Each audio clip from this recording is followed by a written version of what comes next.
Hello. Hello, everybody.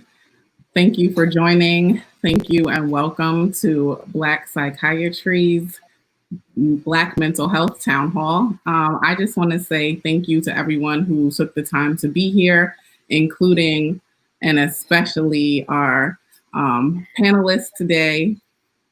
And my name is Dr. Danielle Hairston. If you don't know me, it's me.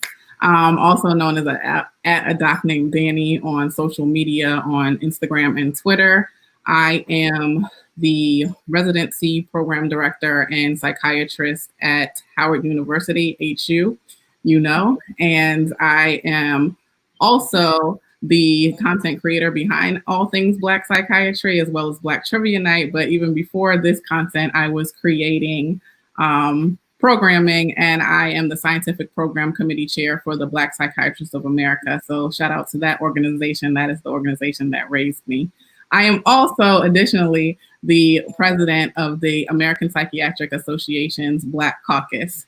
So in all of those roles, in those many roles that I have, I've really been just inundated and really overwhelmed with questions from Black psychiatrists, from Black patients, from just the community about what are we going to do? Where are we going to process this? How are we going to talk about everything that's going on right now in the Black community and our mental health? And let me tell you, if anyone can keep you to task, it is Howard and the Howard students and Howard residents. So I really wanted to use this platform as really just a chance for us to have an open dialogue and just some candid conversations about where we are with our mental health, where we are in this community. We have been dealing with both COVID, the pandemic, with the health disparities, with the economic downfall, with being essential workers when you weren't an essential worker before, but you're now considered essential because you are public facing. We additionally have been dealing with injustice, and this injustice is both in the killing of Black people and the weaponization of privilege. And I felt like we have to talk about it. This is a safe space. We're going to get into the conversation. We're really going to get into it. So I just want to say thank you to Howard University Department of Psychiatry, the institution that pays me, as well as the Black Psychiatrists of America for sponsoring this event. And without any further ado, I would like to really say thank you to our panelists. I really don't know how I got them all to agree to be here. I feel like I have assembled some experts from all walks of life, from many fields. We know that racism touches every part of the American system, be it healthcare, housing, law, policies, economy. So I've assembled a panel of experts from various fields to have an open conversation about the state of Black mental health. I don't even know where to start, so I'm just going to pick someone. I'm just going to pick some to go with. And I would like to first introduce of our panelists, Mr. Dan Gillison. So hello, Dan, welcome. Thank you for joining. Dan Gillison is an expert nonprofit leader. He is the Chief Executive Officer of Nami, the CEO of Nami, the National Alliance on Mental Health. He has a passion for advocating for people with mental illnesses. And even before Nami, we know him. He is our family. Before coming to Nami, Dan led the American Psychiatric Association's Foundation. So Dan, I just want to say thank you for joining. Thank you. Thank you. Thanks for having me. I appreciate being here. Thank you. Additionally, we have Dr. Sarah Vinson. She is a physician. She is who I want to be like when I grow up, if I ever grow up.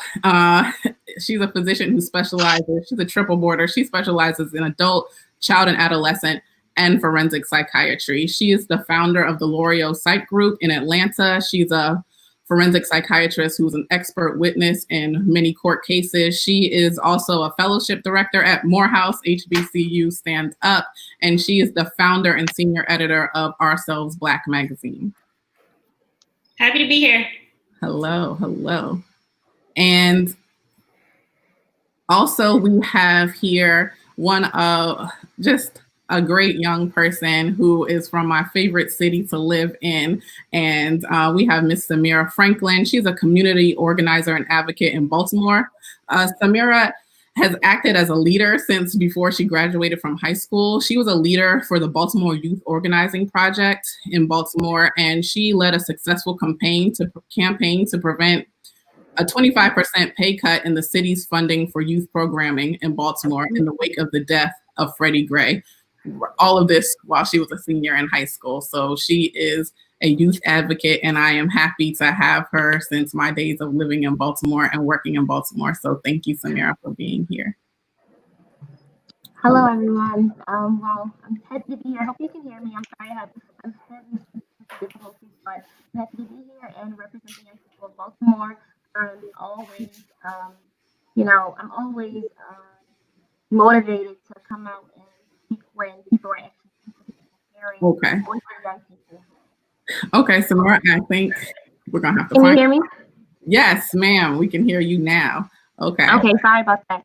I'm happy to be in a room where young people's point of view is actually valued, and I'm always ready to speak for the young people of Baltimore, and I appreciate all of our allies. Thank you. Thanks, Samira.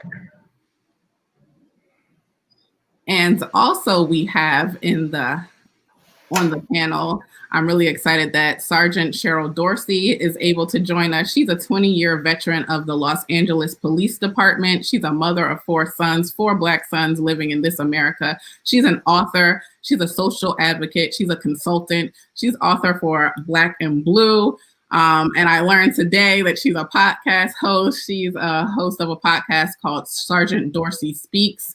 Recently, I saw you recently on CNN discussing the Buffalo Police Department. So I just want to say thank you for being here. You have really been a leader in policing who has let us know who has exposed police brutality and spoken on it and acted as a consultant and an expert in this field. So thank you so much for being here. Thank you. Happy to be a part of this. All right. Okay, and we have one more panelist, and I think that he is in transit. I think this is the time that people who have kids try to get them to go to bed. So we are going to wait until he joins. So just so we know the format, I'm going to ask you some questions. Then we are going to open it up after I ask you some questions. Then we're going to open it up to the audience. We know that this is public facing, and I really wanted to do this so that we could all be a community. We are all in this together, whether you are a Black psychiatrist, an activist, an advocate. First, for me, or a nonprofit leader, first for me, I'm a Black person in America who's experiencing these injustices, whether they are health disparities or however else they are. So I'm going to start. Let me start with Dan Gillison. So I would like to say that I appreciated Nami's recent statement from you that both named racism as a public health crisis and provided many helpful resources from therapist lists to books. I think that's something that we don't see in many places. What does the nation's largest grassroots mental health organization have planned to support those experiencing racial trauma in Black communities? Well, first of all, thank you for the opportunity, and to the Black psychiatrists at Howard University. We really do appreciate the opportunity to talk with you on tonight. And in regards to the field of psychiatry, let me pause for a second. And this is not a new statement to some of you all, because I try to do it often. I am always amazed when I have the opportunity to talk to a psychiatrist, and particularly our psychiatrists, Black psychiatrists, that you chose the field of psychiatry. You could have gone after medical school into any area of specialization, and you chose psychiatry to work on the most complex organ in the human body, the brain. And we know that there is no physical health without mental health. So for each of you choosing psychiatry, I just want to say thank you on behalf of Nami.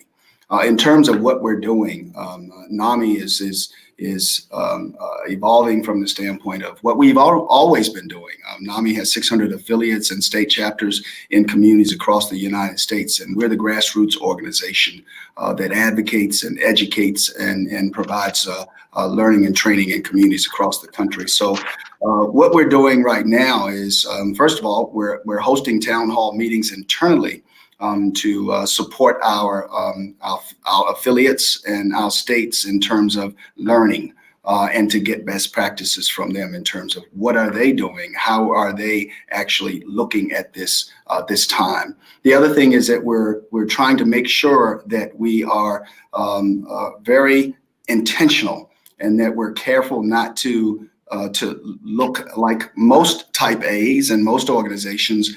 Okay, we've defined the problem. Now what's the solution? This is a systems change.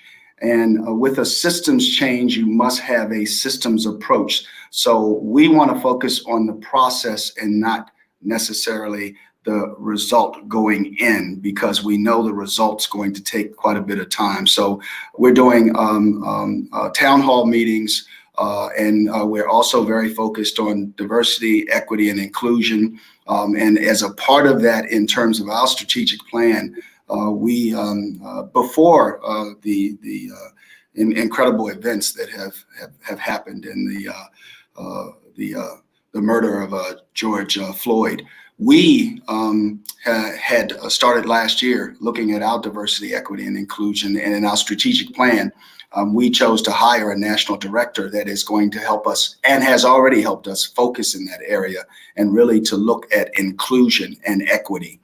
So we are cascading that first nationally at the national office and then out to what we call the field or the alliance. So that's some of the work that we're doing in regards to that. So it's a work in progress. It's evolving. And we already are working in several communities where we are part of the social network. So we're already making some outreach to the community and looking at how can we help, what do we do, and how do we do it consistently.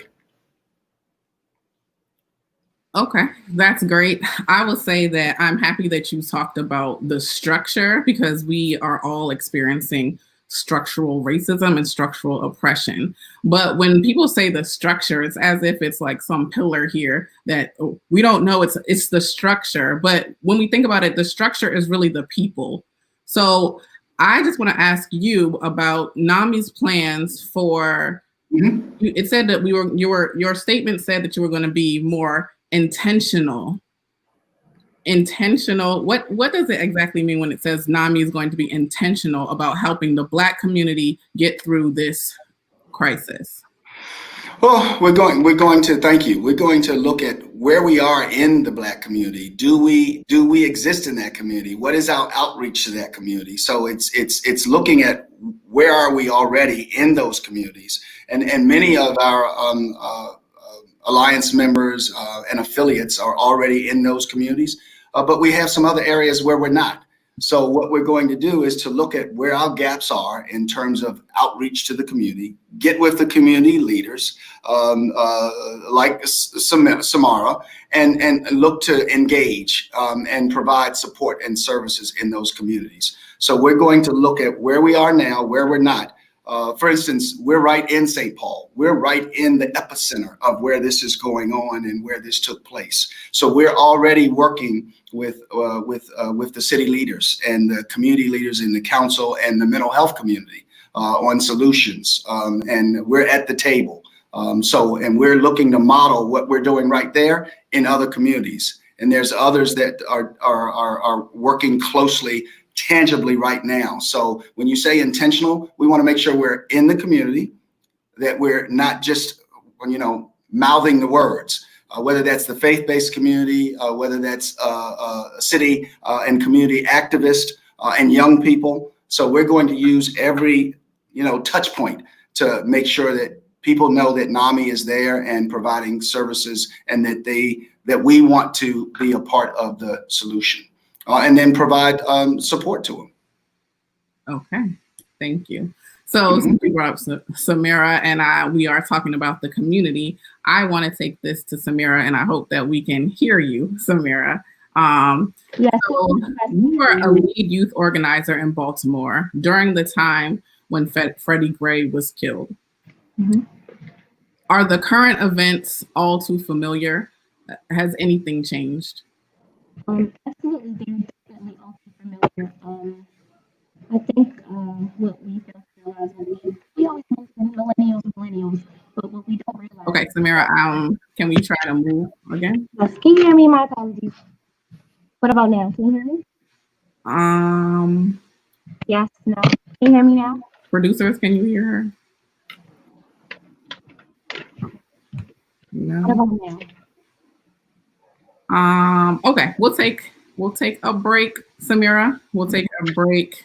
We're getting many comments that it's hard to hear you, and we'll take a break from you, and we'll see if you can get your headphones, and we'll come back. Okay. So we have, can we add Sari? All right. So, Sari, you made it. Hello. Sari Morris, let me do your introduction really quickly. Sari Morris is also a dad of 2 Black sons in Newark, New Jersey. So you know how it gets with them over there. But I just want to say that Sari Morris is a Newark native. He's a civil engineer. He's a developer. He's an economic activist. He's a community advocate. He recently made headlines in Newark for rebuilding the neighborhood where he was raised.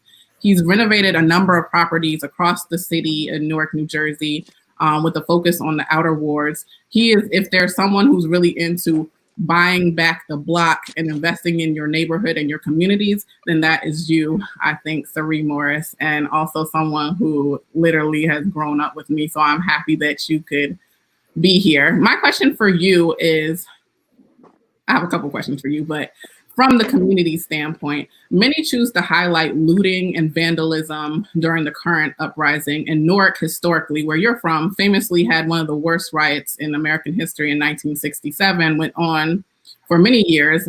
But now the protests in Newark are peaceful, and that's prevailing, despite the history of racial tensions with the police in Newark. What do you think has changed?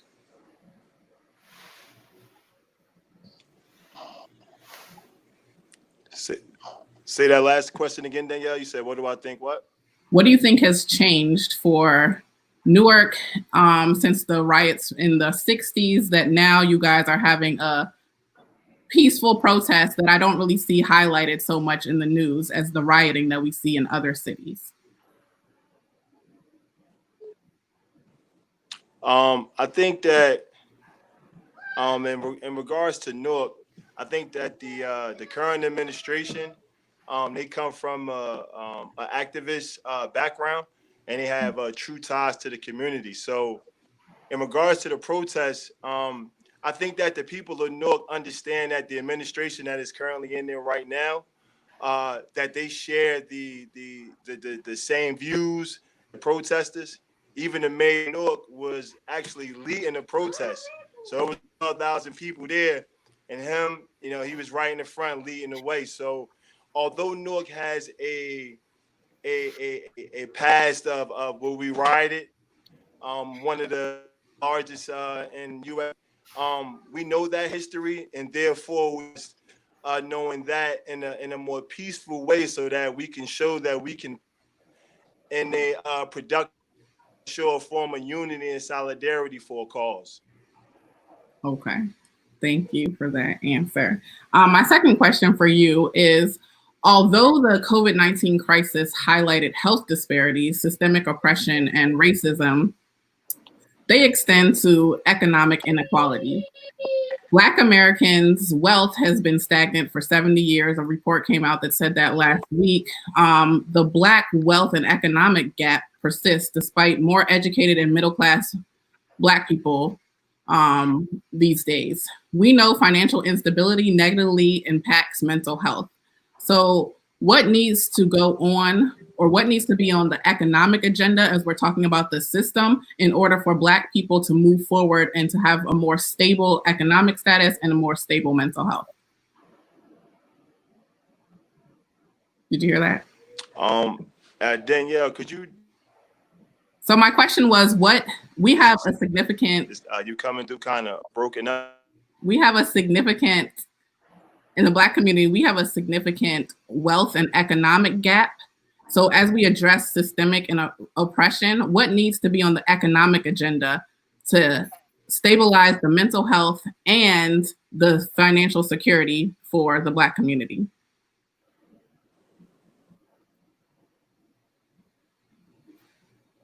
Didn't you hear me? Okay, we'll think about that. So think about it and let me know. I'm going to go to one of our other panelists. I'm going to ask Sergeant Dorsey. As a 20-year veteran of the LA Police Department and a mother of 4 sons, do you first identify as a law enforcement officer or a Black woman and a mother? And just how are you feeling during this time? Well, I'm a Black woman first. Be clear, I'm a Black woman. I'm a mother of 4 sons, and I just happen to be that police sergeant thing last. And so, you know, what I'm feeling is just frustration. I'm feeling bothered. I'm hurt because we have been here before in the not too distant past, 1992 riots because of 4 LAPD officers who beat unmercifully Rodney King, and there was destruction, and some of our communities here in Los Angeles have never recovered. And as I even think about that, I wonder sometimes if that wasn't even by design, because with gentrification going on, there's a whole lot in certain parts of South Central LA that were allowed to remain in disrepair, and now they're kind of outpricing us out of the area. Iconic buildings and structures are being destroyed to demolish to bring in other types of businesses. I'm talking specifically about the Crenshaw Mall, which was the place where if you grew up in LA, everybody made it to the Crenshaw Mall at some point in their upbringing. And so that's something that's being torn down in the midst of all this gentrification. So I just wonder if any of that was by design, and we see, you know, destruction going on in other parts of the country. And I wonder if some of those communities will fall by the way of LA via 1992.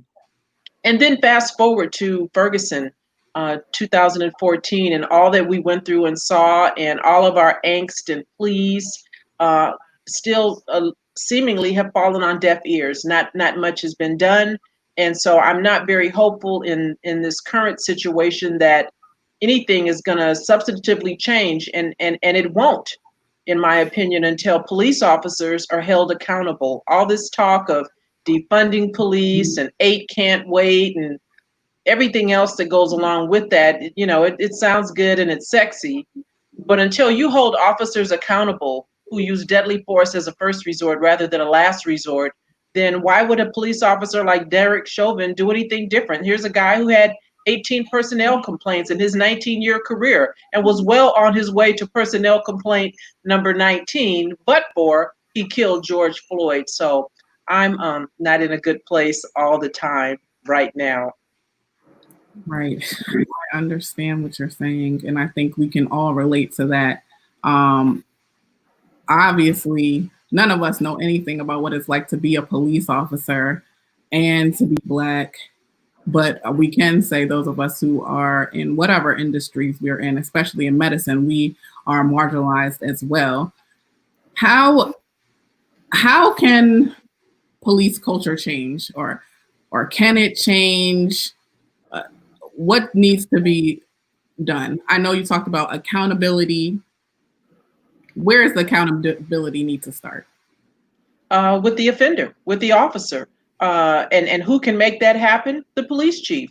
Police chiefs, sheriffs, and commissioners have tremendous autonomy over their police departments, and understand that most of those officials serve at the pleasure of an elected official. And so if you have a police chief like the one in Mississippi who seems to enjoy the whole optics of George Floyd being killed in our virtual presence, if you will.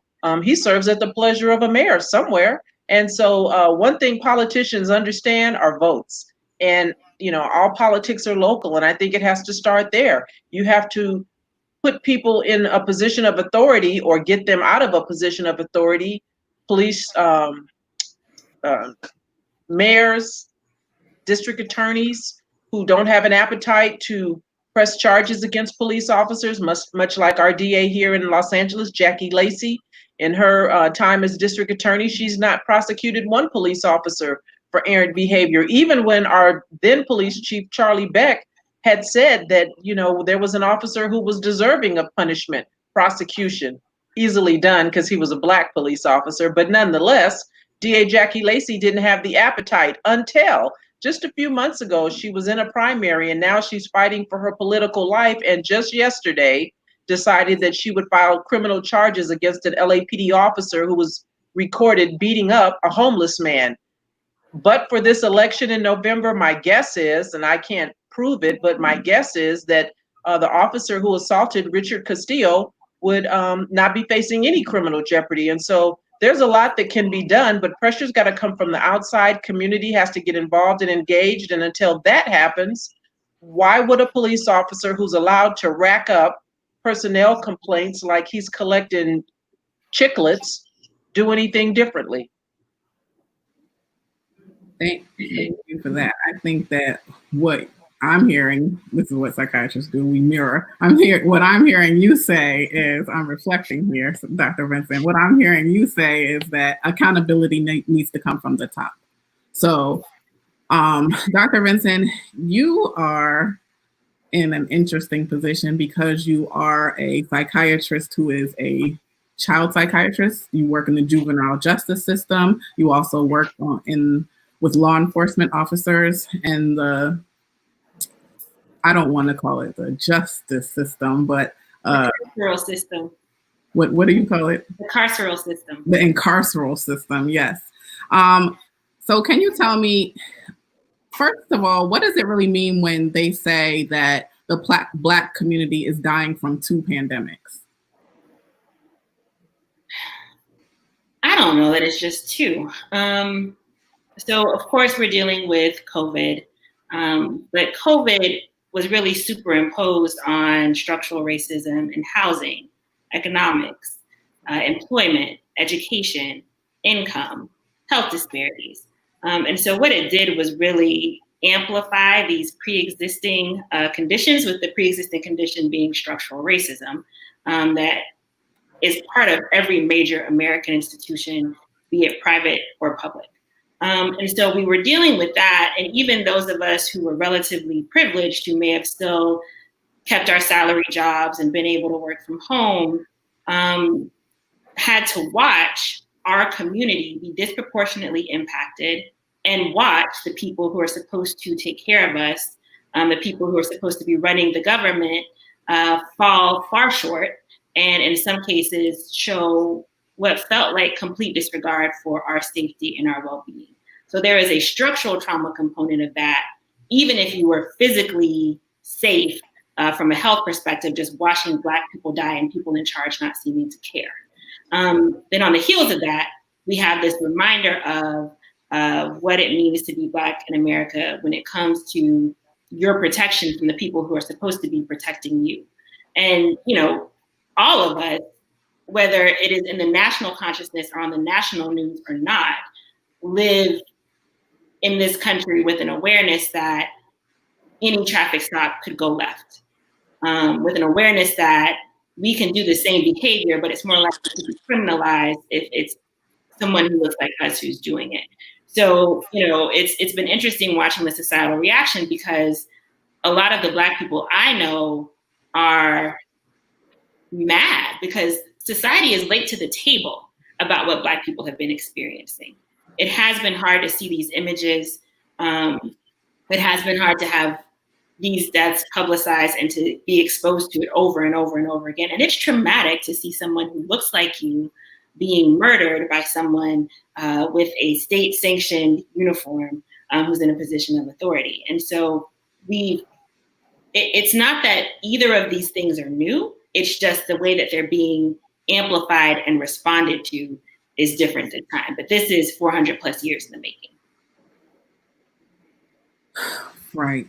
So, speaking of those videos, so this is something that we've talked about in our group. Do we need to keep watching these videos? Or I don't watch them. And I'll tell you why. I see structural racism. I see death in its various forms that is enacted on Black communities in my work.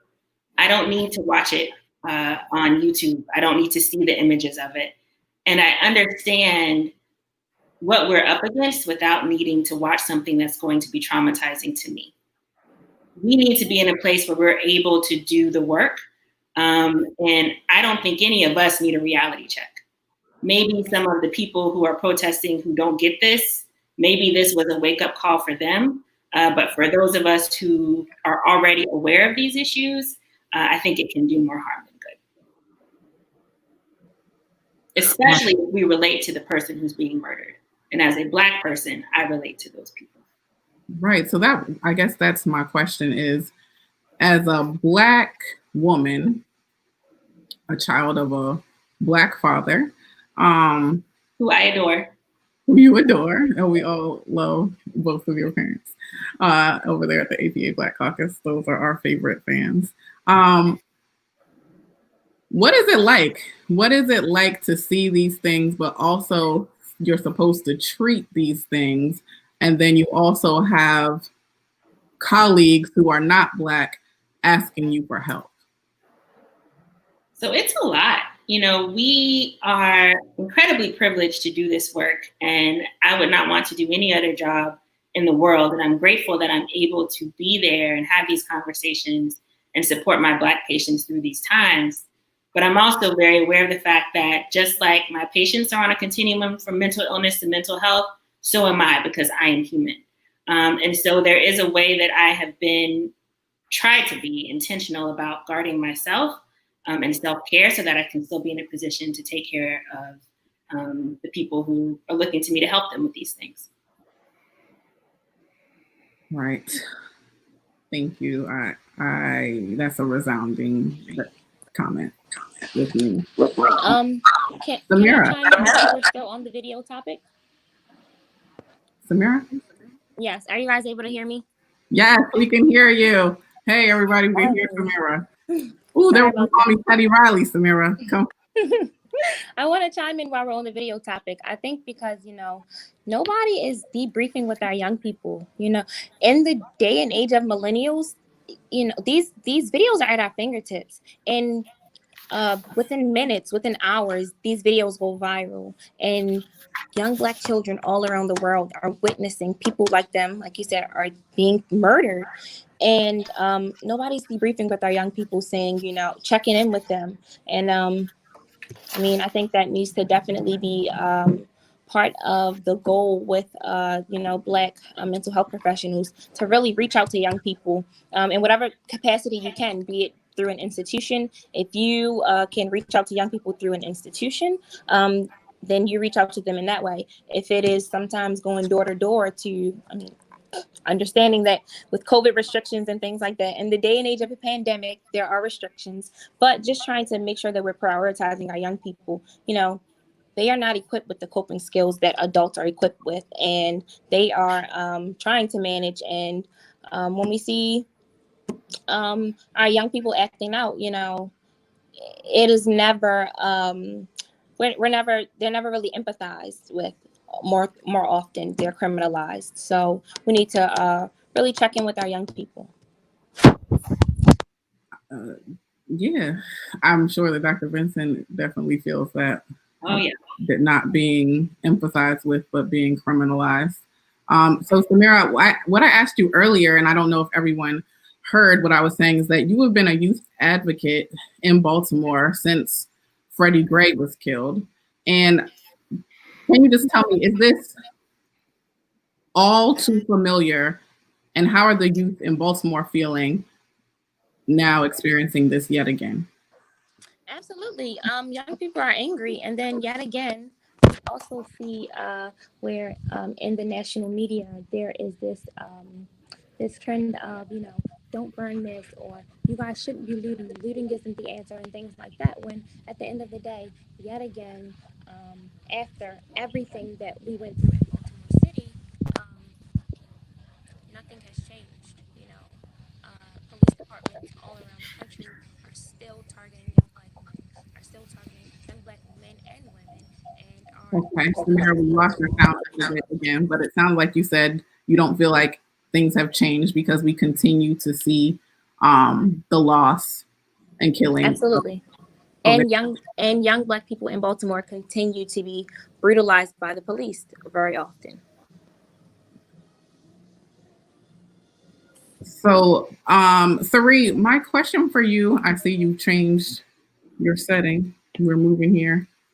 My question for you, Sari, was that racial oppression, systemic oppression extends to, yes, it extends to health, it extends to mental health, it extends to brutality in the police system, it extends to neighbors and partners, but it also something that we didn't really know until, no, we knew, but maybe others didn't really recognize until it was highlighted, that there's a huge disparity, a wealth gap in the Black communities, and the instability of funds, of the economy in Black neighborhoods and Black communities, that's weighing on mental health as well. And I asked you, what should be on the agenda? What should be the policy? What should leaders be doing? And what can we as a community do to work on that aspect that's hurting our mental health as well?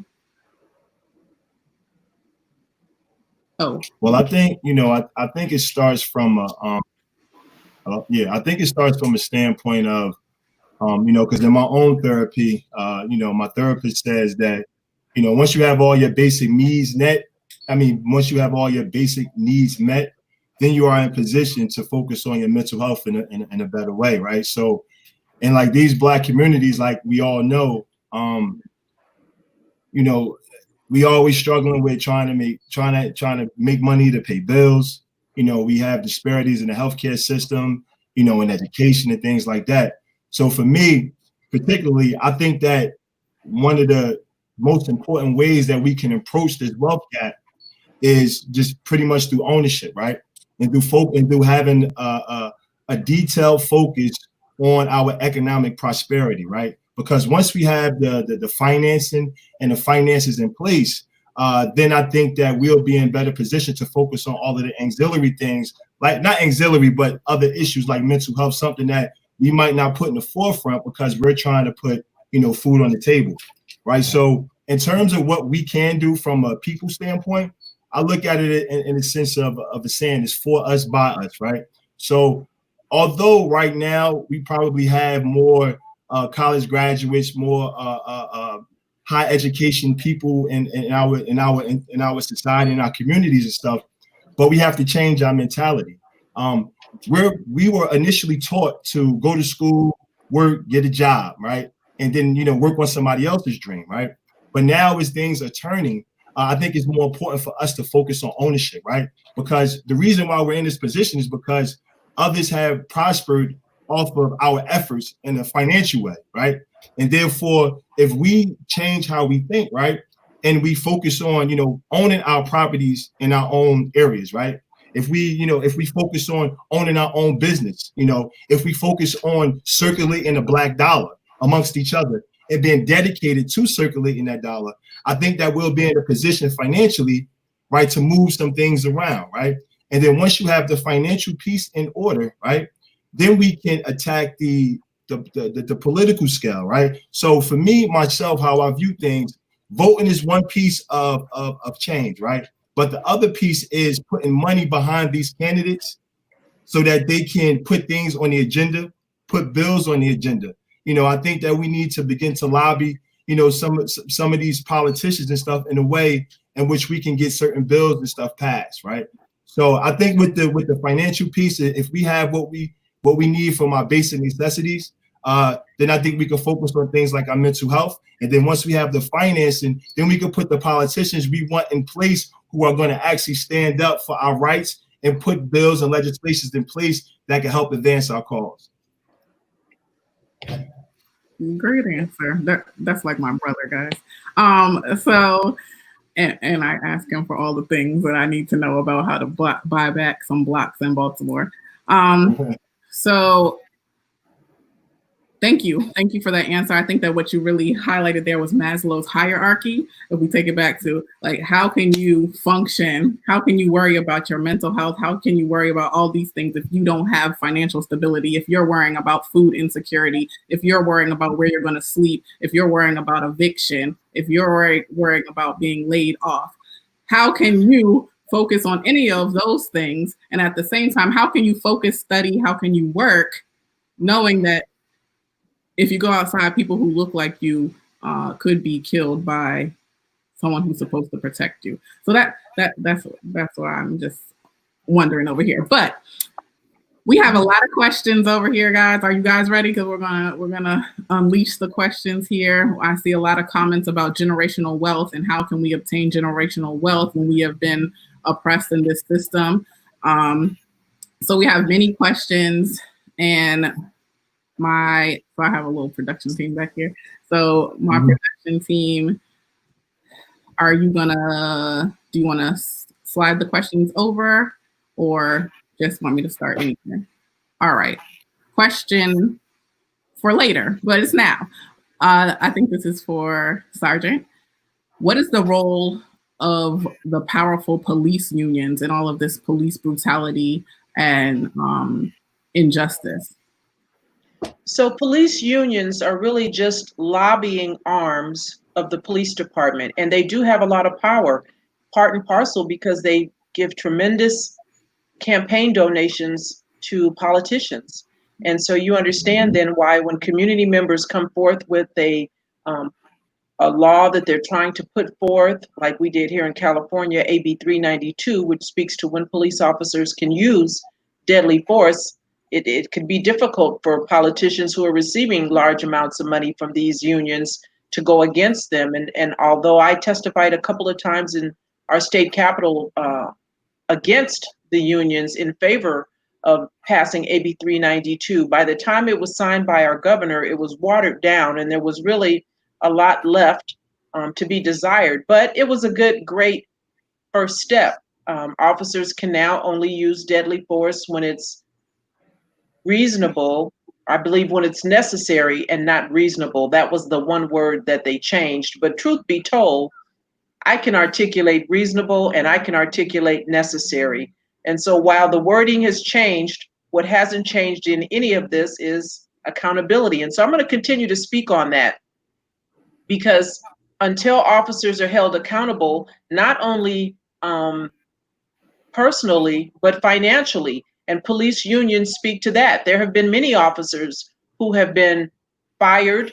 A lot have been given what I call the gift of resignation, and then they move on to other departments, like Betty Shelby, who shot and killed Terrence Crutcher, and Timothy Lohman, who had to resign from Independence Police Department before Cleveland hired him. And we know he went on to shoot and kill Tamir Rice. But unions play a part in that. They fight feverishly to get these people back on the department. And I was on with another police chief recently who stated there were officers that he's had to fire more than once. Why? Because of unions. So I think some effort should be focused in the direction of making police unions less powerful, less able to contribute financially to politicians. And then there's this thing that maybe many don't know about, which is the Police Officers' Bill of Rights. It speaks to qualified immunity, and it provides officers great cover and shelter on those occasions when they do use deadly force or they cause great bodily injury to someone.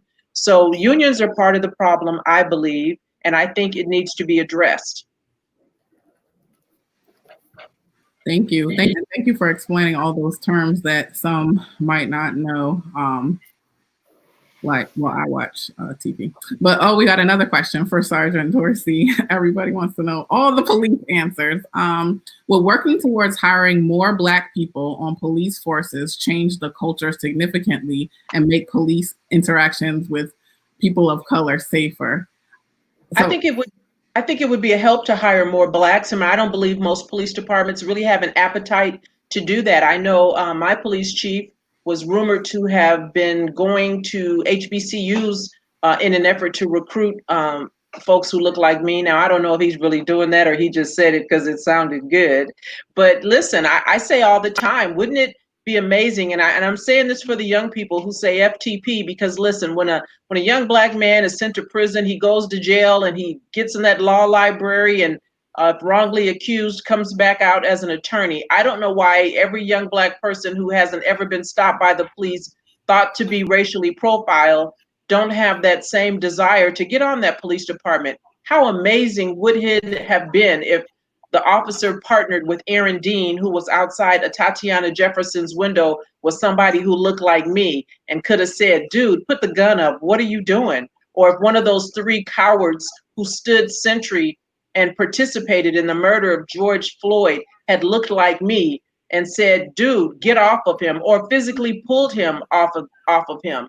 And so I think that would be helpful. But listen, that's no guarantee, because on the flip side, we saw a Black female sergeant on the NYPD stand by, fail to exercise her duties and properly manage the use of force in the choking death of Eric Garner, Sergeant Kizzy Adonis, Black woman. So, there's no guarantee, but we know if we're not there, we can't make an impact.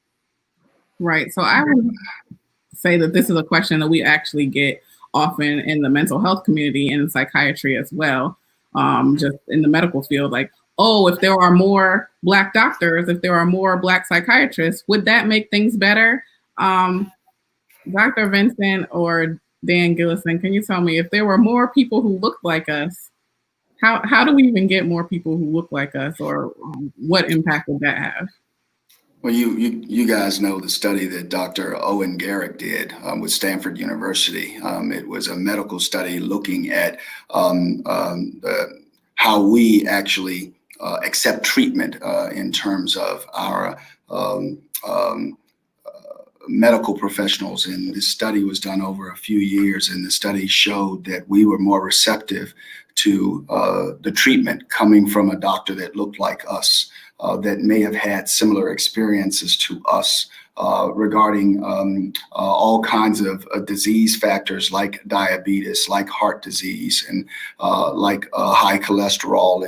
And what this study showed is that you take that same patient and that patient goes to a non-Black, there's a lack of trust.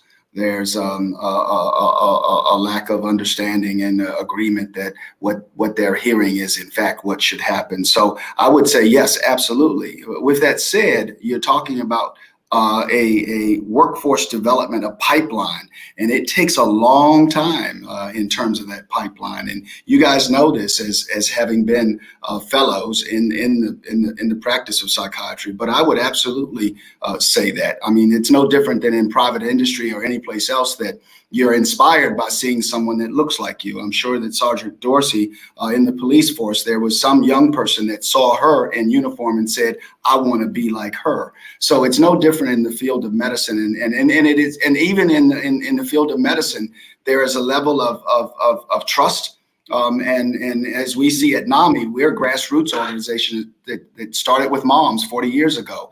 And what we do in the community is work where we need to have more people that look like us doing that work. So yes, I would say that is tremendous value. And with that said, though, we got to deal with the reality right now today of what doesn't exist in terms of, what is it, 4% of the psychiatrists are Black, or 4% of the total number of psychiatrists, and I think is what, 39,000 in the United States or something. What is the percent, Dr. Harrison? It's about 3.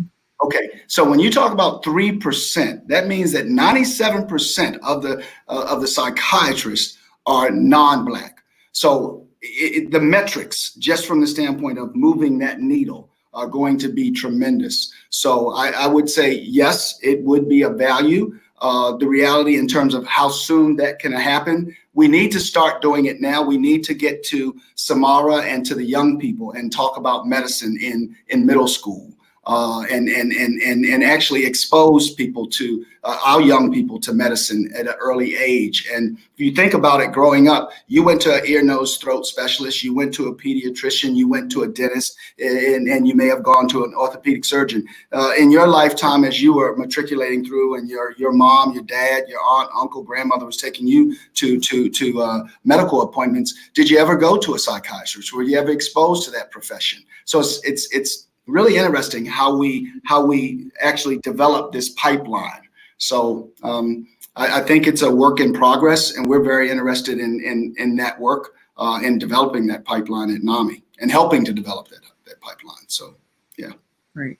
And I would just like to chime in that I am all for training Black people and mentoring Black people, but we also have to change the way that we train people. So you can have Black faces in the room, but if they don't understand structural trauma, if they don't understand institutional racism, if they don't understand the dynamics that are taking place in the broader society and in their treatment rooms, then it's still useful to have a Black person there. But there are ways that we can mimic some of the structural racism that is within the field of medicine. Most Black people are trained by white people, and trained in a system that has its own structural racism as a part of it. So we got to get more Black people in the field, but we also have to change the way that we train. And the second thing I'll add is, we all know as Black people, even when you have credentials, even when you are talented, you are still someone who is subjected to a lower threshold for losing your job. So the reality is that sometimes there may be Black faces in the room, but they don't feel comfortable raising their voices, or the cost of raising your voices, you're no longer invited to that room. And so there's a way that we have to get people into the field, but we have to also train them differently and be really intentional about supporting them once they get there. Right. So we had a question from one of my former HU students, Gabriel Felix, who asked, or is there a pressure to conform? So I actually don't know if this question was, is there a pressure to conform in medicine or in the police or any of these fields that we're in when we continue to be the marginalized population. So Sari, we have questions over here about generational wealth and how the Black community doesn't have generational wealth, and how can we get this stability to help our mental health and get some peace if we have been oppressed for so long, and from things like redlining and segregation, and really just keeping us from obtaining wealth. Like the biggest way to obtain wealth in this community, in this country, is by owning property. And when you're shut out from something like that, be it loans, be it mortgages, being them not valuing your property or the areas where you live in, how that weighs on our minds, and how are we supposed to move forward, or can we move forward? So honestly, myself, how I got to the position I'm in right now in terms of real estate is I stopped with the victimizing, right? And I mean that in a positive way, being in that as a people, we already know the issues that we have against us, such as systemic racism, oppression, redlining, and a myriad of other things that we all understand. I think that, there hasn't been a point, honestly, in American history where, in my opinion, where we as Black people can profit economically off of what we bring to the table in terms of value. I think we have to understand that generational wealth is a generational thing, right? So we have to focus on stacking, right? So how I approach things and how I promote others to approach things is that I'm going to do my part for my kids, right? And my grandkids. And then I'm going to leave something for those kids to take it to another level, right? So I think that once we change our mindset again from being just a primary employee, you can be an employee, but you also have to have ownership and you also have to work towards your dreams and goals so that you can acquire a mass of wealth or cash that you can pass on to others.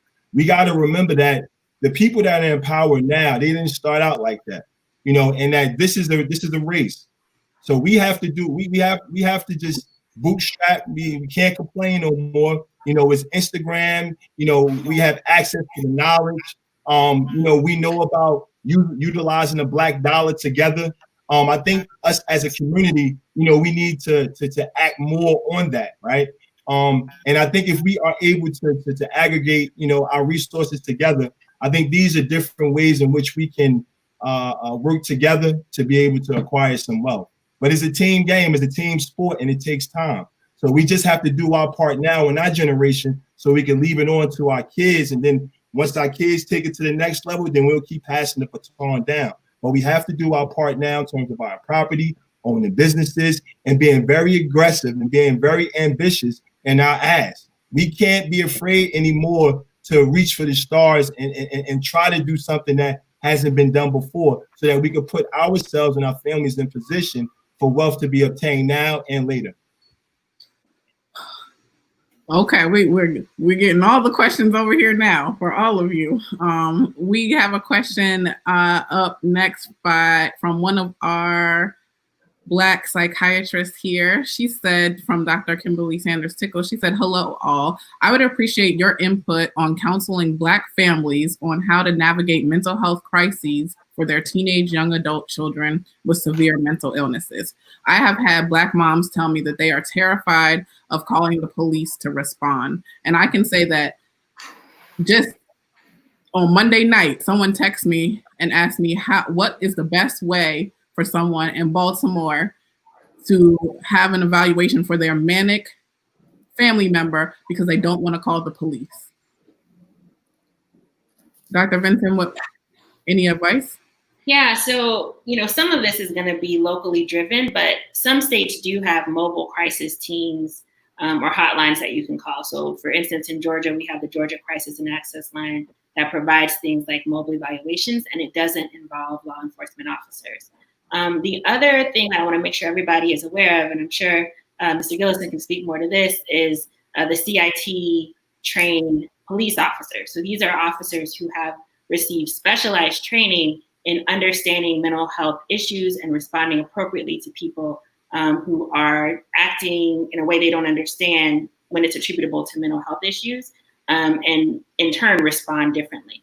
The other thing that I would suggest is reaching out to your local police department and letting them know about your child before it's a crisis situation, so that your family is known to them, your child is known to them, and that could provide some level of familiarity, because no one wants to meet somebody for the first time in a crisis situation.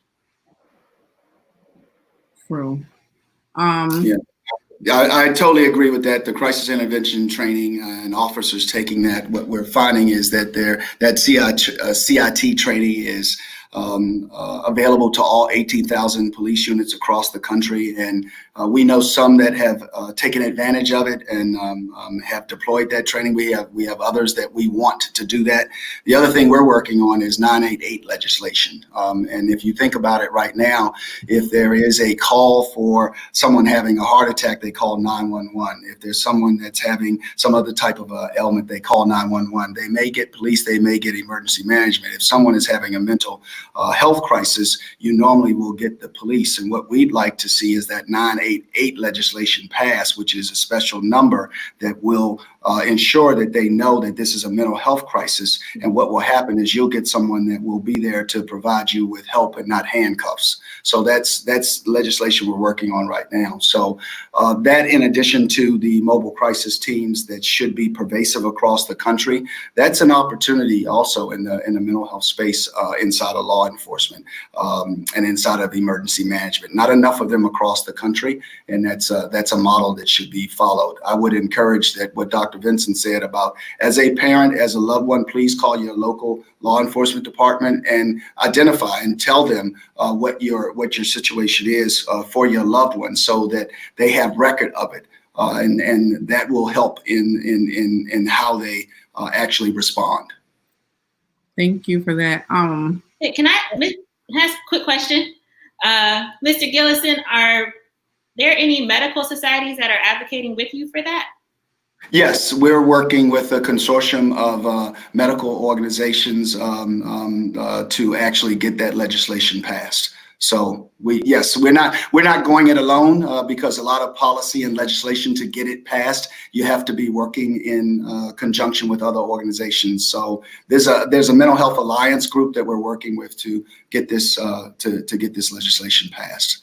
We're kind of leading the charge, but we have others there with us. So there's a question that I guess it's incorporating all of what you said, but I think this one is specifically for Sergeant Dorsey. This question is, when thinking about defunding the police and using more community-based public safety measures, how do you visualize ways to manage mentally ill persons who are 16 times more likely to be killed by the police? So I guess that's all a similar question.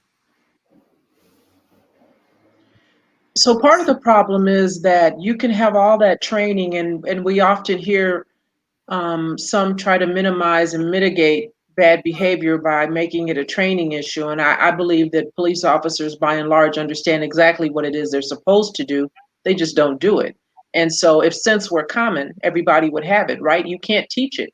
You can't teach empathy and compassion. And what do you do about those people who may be just motorists out there, functional with some sort of mental situation going on? There was recently, I think in New Jersey, a young man who was having an episode, and he was driving behind the wheel of a vehicle and was stopped because he was doing, I think, over 100 miles an hour, and encountered an officer who seemed to be wanting to help him initially, asked to put a mask on him, and then don't know what happened. A video was just recently released. So what do you do in those instances where you can't get that CIT trained law enforcement officer out there?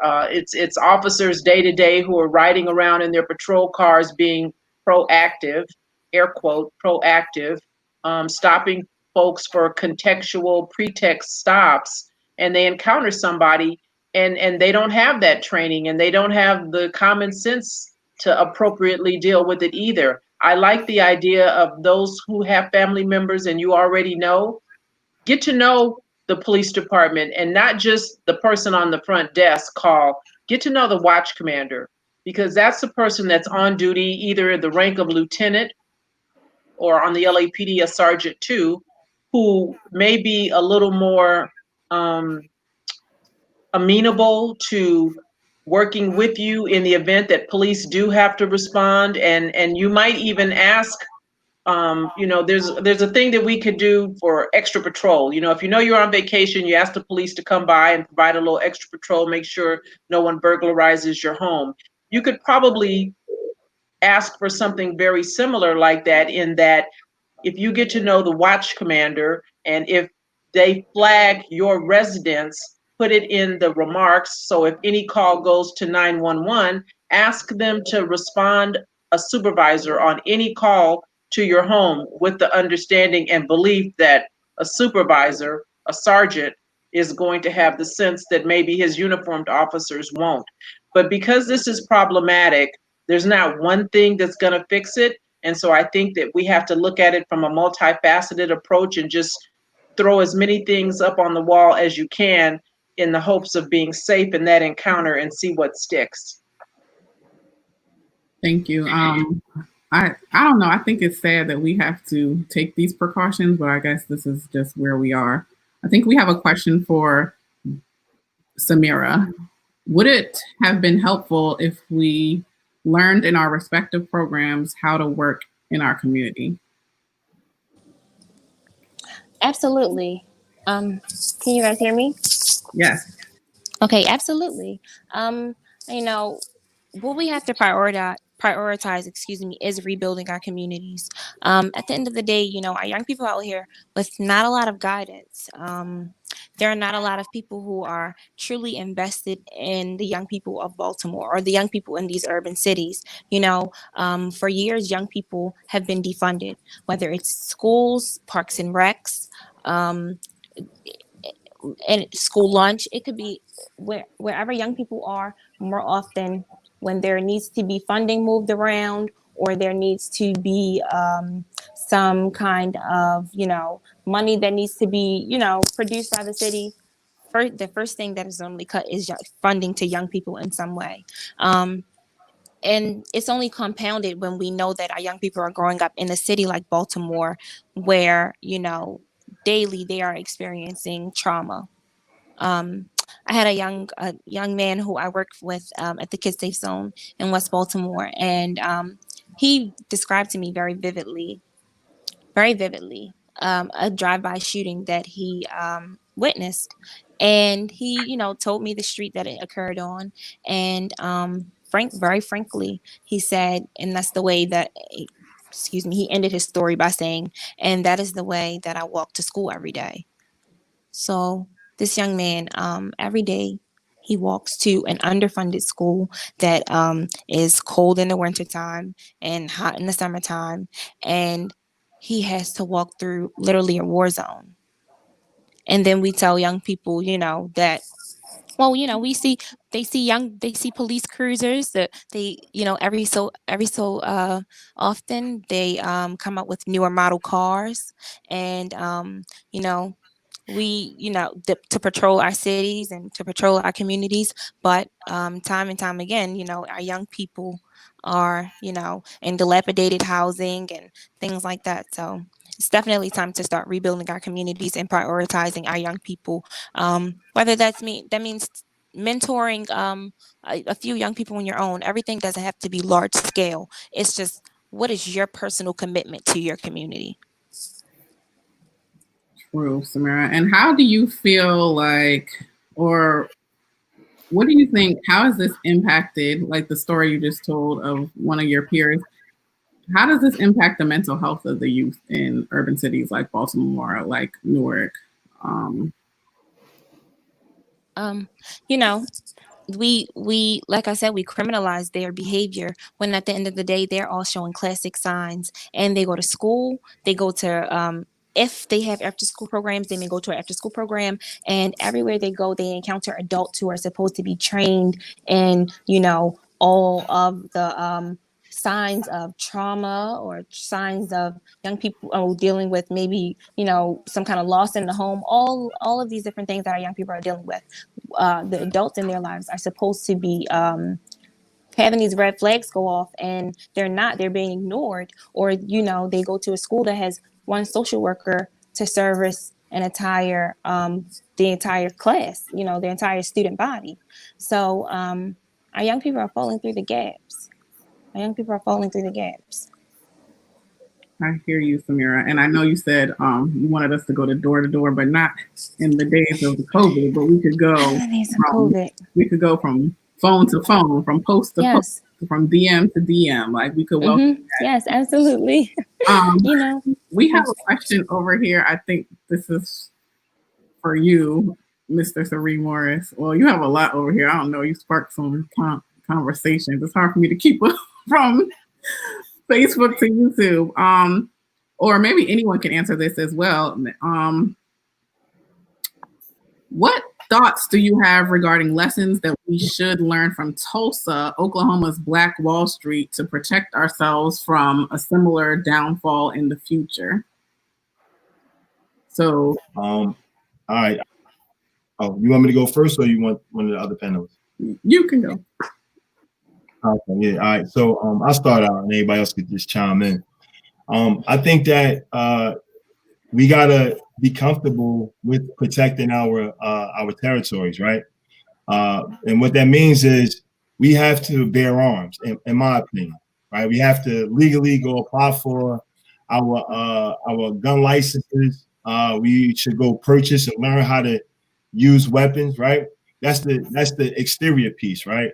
But the interior piece is that if you have a thriving community from an economic and social standpoint, I think that. Oh, let me rephrase that. Let me rephrase that. I think that if we have a thriving economic community from a social standpoint and an economic standpoint, I think that we can have advocates that can help us and partner with us in the event that, and so that we can prevent another Tulsa happening, right? I think one of the things that happened in Tulsa that we can learn from is that we understand that we're outnumbered, we're outgunned, we're outmanned, and that it's just in general, if it comes a point in time where the people that are in power want to take over an area, we have to be smart, and we have to arm ourselves, and we have to work together. In terms of preventing something like that, where it just was a complete massacre of a community. They burnt down everything. They murdered hundreds of people. Is pure ridiculous. In order for us to prevent something like that, in my opinion, I think that we have to just get down to the core principles of America, and then we have to have the right to bear arms, and we have to learn to use them in a manner in which we can protect ourselves. And that's pretty much all I can really say. Okay. I think there are probably different ways that we can arm ourselves, which literally arm ourselves, and arm ourselves by building a community and protecting ourselves. And that means supporting ourselves, not just financially, but also in the mental health community, like places like Nami, supporting each other. There's a lot of, there's a lot of questions. And I told my panelists that they were going to be done by 8:30. So there's a lot of questions over here. I think I want to really quickly just highlight that, we also have to affect public policy. That's one of the things that I really drove home with the young people that I work with. We're not in this, if it's not from the long haul. We want to work with our elected officials and to affect public policy so that we have a lasting change in our community, starting the generational, changes. Right. I think that everyone agrees, like, we have to do something. Like, policy is important. And I guess, Dan, you really understand that policy is important, and that's what nonprofits really do, try to influence these policies being made.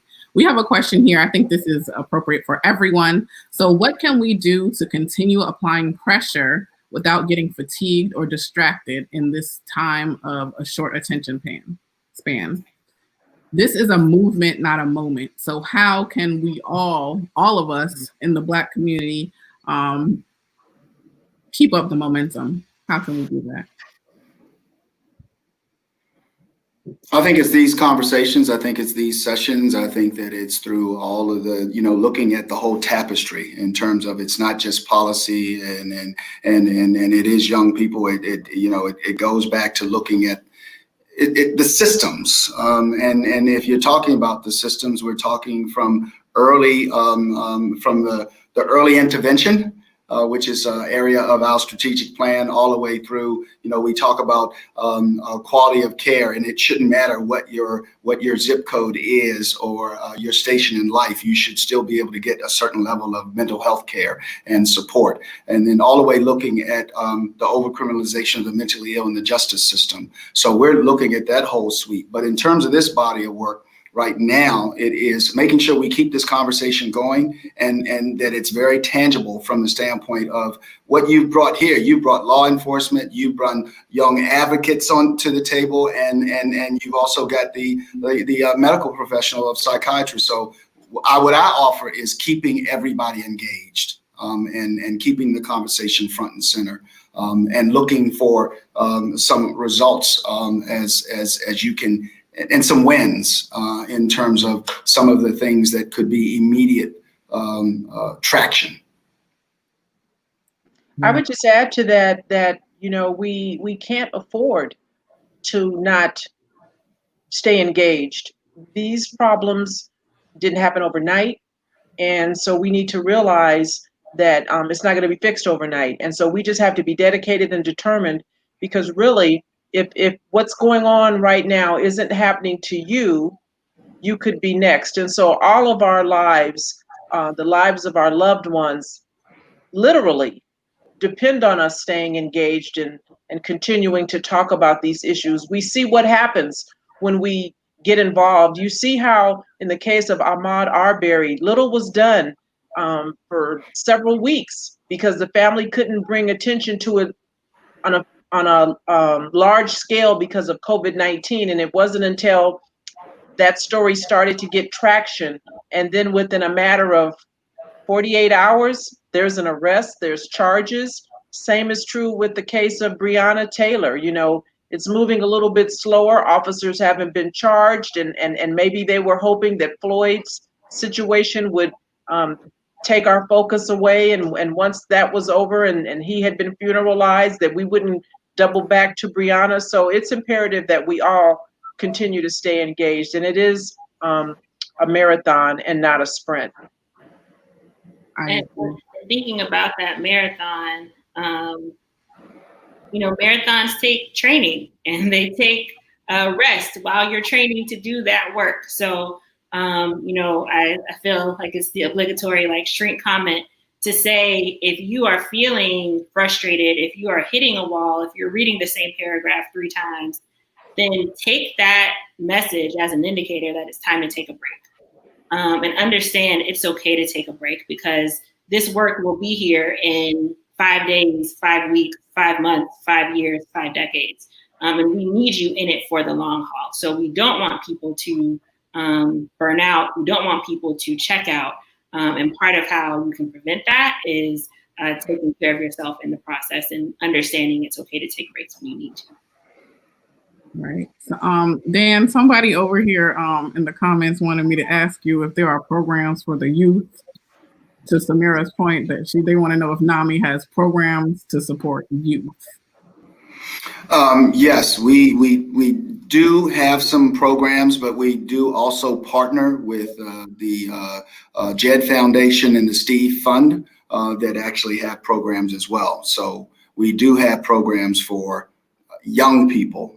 It really depends when you speak of youth. We talk about young people, and we're talking 18 and older. The other thing that we have is we have a program called Family to Family, and that is a program that is actually for the families to learn how to support that. And then we have another one called Peer to Peer. So we do have programs that address the family, the individual, and youth.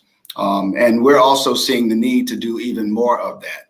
So, and the other area for us that we're investing some time in is our we have faith-based work. And we're seeing that coming out of this current environment is that we want to strengthen that programming we do with the local faith-based community.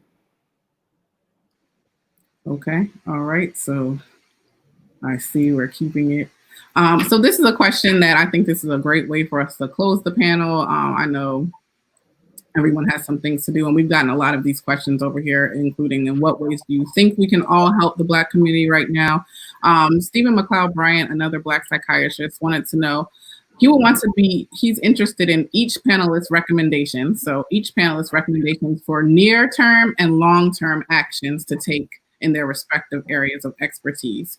So if you guys could just give me a near, a current, and then a future step that needs to be taken in each of your fields or areas of expertise. Let's start with Samira.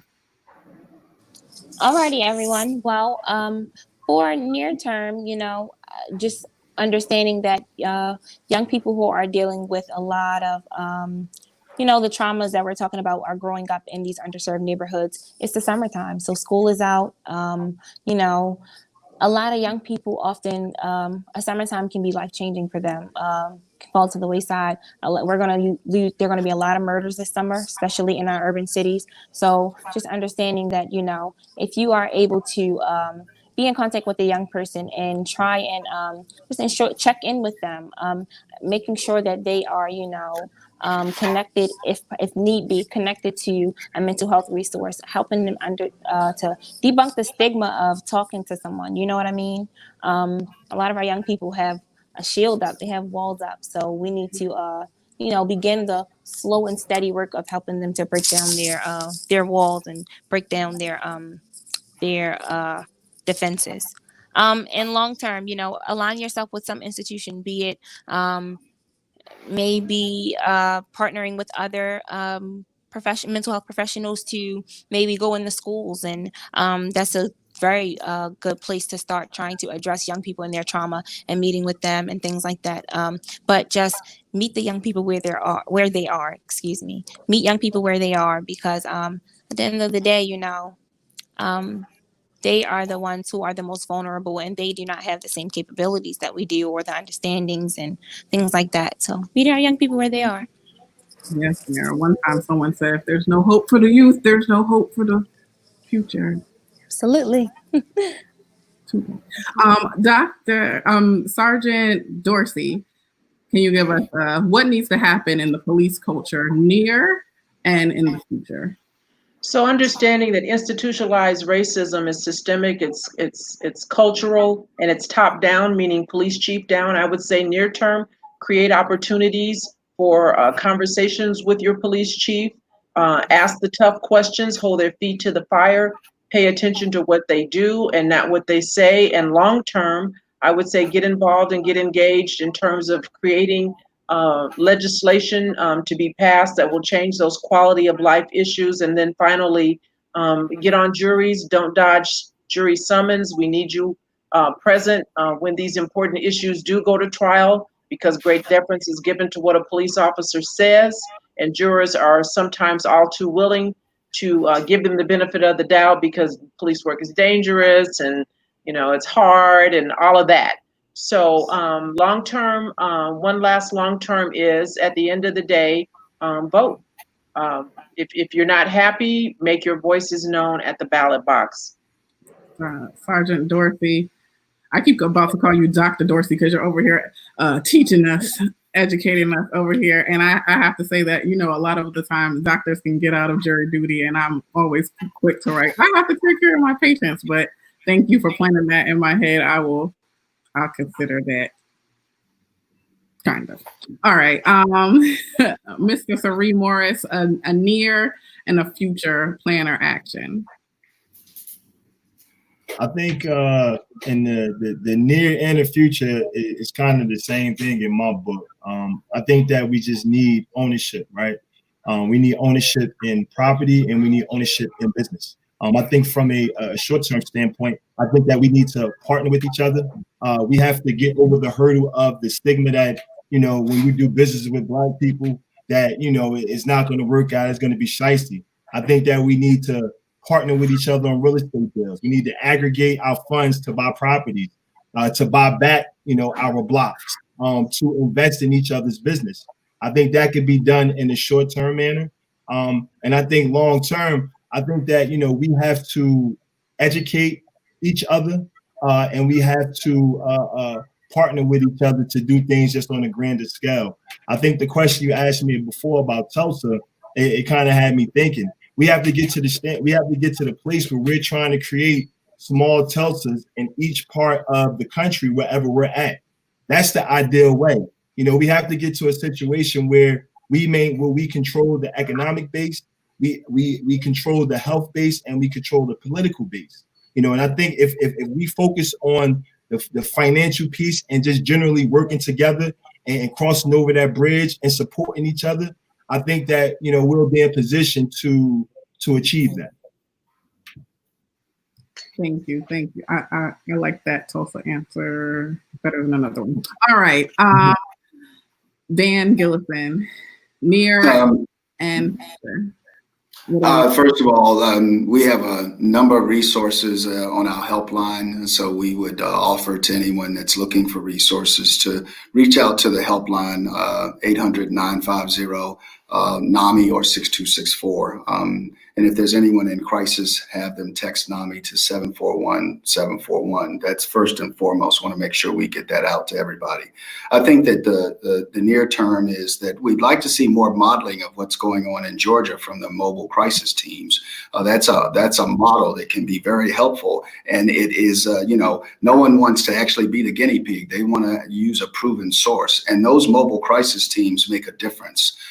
So I would say that that's something that should definitely be short term in terms of an opportunity. And then we've spoken about the 988 legislation, which that's a little bit longer term, but it really does change what could occur. And we think that that's also an opportunity. And then for all of us to stay woke, stay engaged, and to continue to work towards what the change is we want. Right now, there's two words that we look at and I'm living with, and that's as a dad, I live with fear, but I'm also hopeful on change. And I've got to try and keep both of those in perspective because I've heard the words before, and I have to say what Sergeant Dorsey said, and it goes to, what is it? The older I get, the less I listen to what men say and I watch what they do. So there's a long game here, but there are some short-term opportunities. So I'll just leave you all with one word, and that's hope.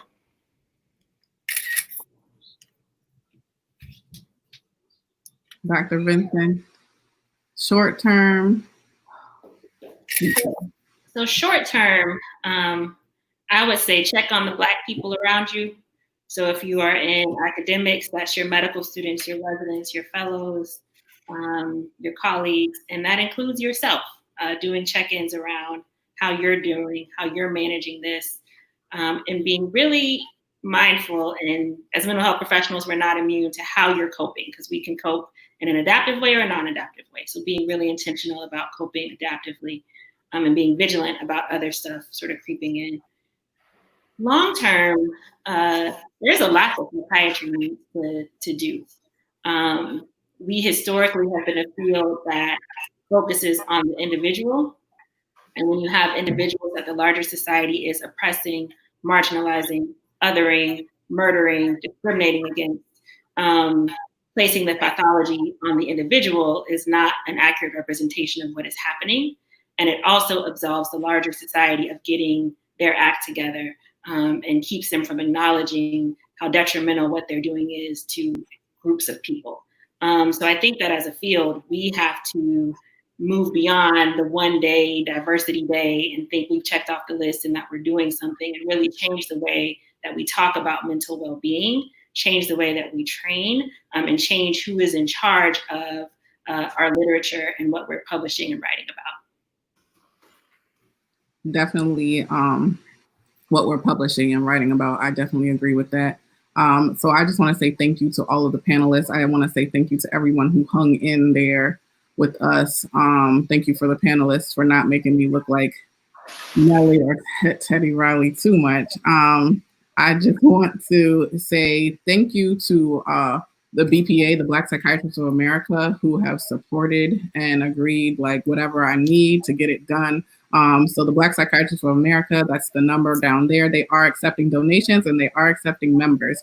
And you can look on the Black Psychiatrists of America info page. You can DM us on Black Psychiatry. You can follow us on Twitter. If you didn't know, it's at Black Psychiatry. I think all of you know by now, at Black Psychiatry on IG and Twitter. Maybe you didn't know that was me. I'm the one behind the curtain who's repeating and retweeting and big ups to everyone and all that you're doing. That's me back there.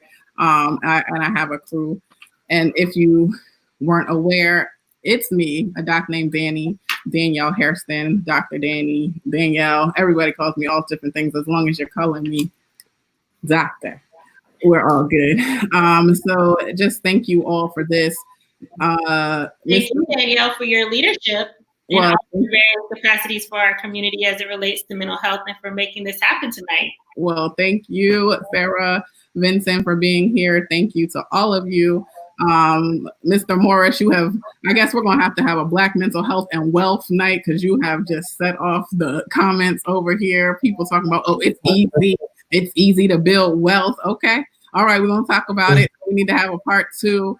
Sergeant Dorsey, thank you so much. You have also set off the comments over here, so I think I know an organization that you need to help give some tips to that I may be affiliated with. We all need some help. Dan Gillison, Samira, maybe Samira did have some difficulties difficulties back there. But just thank you everyone who joined. This was a big deal for me to really figure out if I could pull this off. And I did it. And it wasn't without the support of the panelists who all showed up and showed out for me and for the Black community and Black psychiatry. Behind the scenes, I have my assistant, Simone Little, the best assistant known. Also, we have our producer extraordinaire, Dr. Steven Starks. You know, he is always behind the scenes. Let me tell you that. He's always back here checking up and checking in. So know that he is here. Well, look at my little family back there, my little Black boy, Joy, with Mr. Morris. So I just want to say that's who we are doing this for, the kids. We've got to protect ourselves. We got to check in with ourselves. I heard something last night that was so telling, that the knee has been on the neck of Black people for 400 years. This is not new. And we're going to have to do whatever we can to protect ourselves. So, you know, I'm always here and ready to call out racism on any day. So I'm very excited, and I appreciate all of you being here. Continue to follow. I know you want more from these panelists, so I'm going to have to do some IG lives with them. We're going to have to do something, because the comments went wild with some of the comments from Sergeant Dorsey and Mr. Morris. We need a class on generational Black wealth and just the preservation of Black lives. And my final comment is, for everyone who is not Black, but you are here for the Black community and you are promoting the liberation of Black minds and Black lives, do your research, do the work yourself. We are here, we can do some consulting for you, but we're trying to process this ourselves.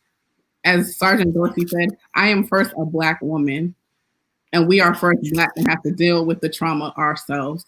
So we are here, but you need to come with your ideas, and we can consult and we can help you. But you can't say, oh, I don't know. I didn't know Black people were oppressed, because we've been dealing with it forever. So thank you all. Thank you for joining. All my panelists, I'll schedule you for the next panel. Yeah. Yeah, absolutely. Hey, I just wanted to say, I'm very, very, very proud of you. I remember when we was in Ruckus together, you know what I mean? So I just want to say I'm extremely happy. I'll give you the mark, you go, girl. You know what I mean? Keep doing your thing and keep leading this Black, psychiatry therapy thing. You know, we rooting for you. Thank you. I'm rooting for everyone Black. All right, thanks, guys. Have a good night. Thank you. Everyone. Great job. Thank you. Bye-bye. Bye. Good night.